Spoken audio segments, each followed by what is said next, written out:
You don't come from suffering, you come from strength. And no matter how much they try to rewrite the narrative, the real story still shines through. You see it in the way you refuse to be broken. You see it in the way you turn struggle into art, pain into poetry, obstacles into stepping stones. You see it in the way you lift each other up when the world tries to pull you down. Royalty, wisdom, resilience, that is your inheritance. That is your foundation. That is your undeniable truth.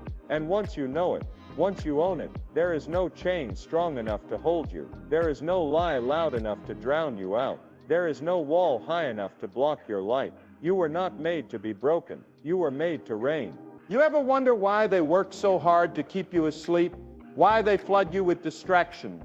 Why they rewrite your history, hide your achievements, erase your heroes? Because they know something they hope you never figure out. They know that a people who understand their true power can't be stopped. A people who know who they are can't be tricked. A people who walk with purpose can't be pushed aside. And so they create narratives, loud ones, endless ones, flashing on your screens, printed in your books, whispering in your classrooms, shouting from your news feeds. They tell you you're small. They tell you you're broken. They tell you you're powerless. Because if you ever wake up and see yourself clearly, they lose the one thing they have over you. Fear only works when you forget how powerful you are. Control only works when you think you have no option. Suppression only works when you believe the lies more than you believe yourself. They built systems to distract you from your reflection.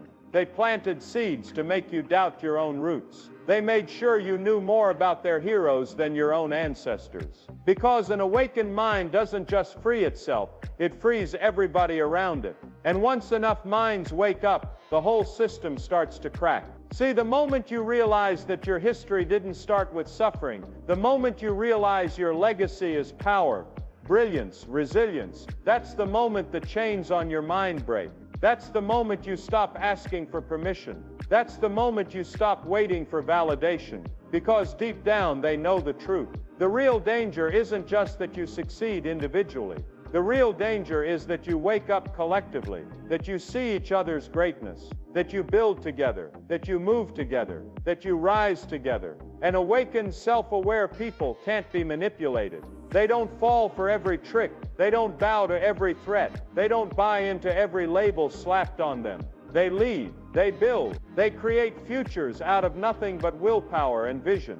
And that's why the narrative machine works overtime. It has to. It needs you distracted. It needs you doubting. It needs you busy fighting battles that don't matter, so you don't see the war that's already been won inside of you. Because the day you realize who you are, the day you understand the royalty in your veins, the genius in your blood, the strength in your bones, is the day you become unstoppable. Not because someone gave you permission, not because someone handed you power, but because the power was yours the whole time. You just had to remember, the truth was never lost. It was just buried under noise, under lies, under fear. But once you dig it up, once you hold it in your hands and look it in the eye, there's no turning back. You are not meant to be suppressed. You are meant to rise. And once you rise, there's no system strong enough, no narrative loud enough, no lie big enough to stop you. And awakened people are the most dangerous force on earth, because they don't just survive, they transform everything they touch. They build worlds where chains used to be. They light fires where darkness used to live. And the world will have no choice but to reckon with that power. You don't need a permission slip to be powerful. You don't need a round of applause to know you're valuable. You don't need an award, a title, a seat at their table to know you belong. Because strength, dignity, and purpose, they're not given to you by the world. They were stitched into your DNA from the beginning. Strength is not something you had to learn. It's something you were born with. It's in every step you take. It's in every fight you survive. It's in the way you keep pushing, even when the world gives you every reason to quit. Strength is not something you perform. It's something you live. It's in your voice when you speak truth. It's in your hands when you build from nothing. It's in your eyes when you refuse to be broken.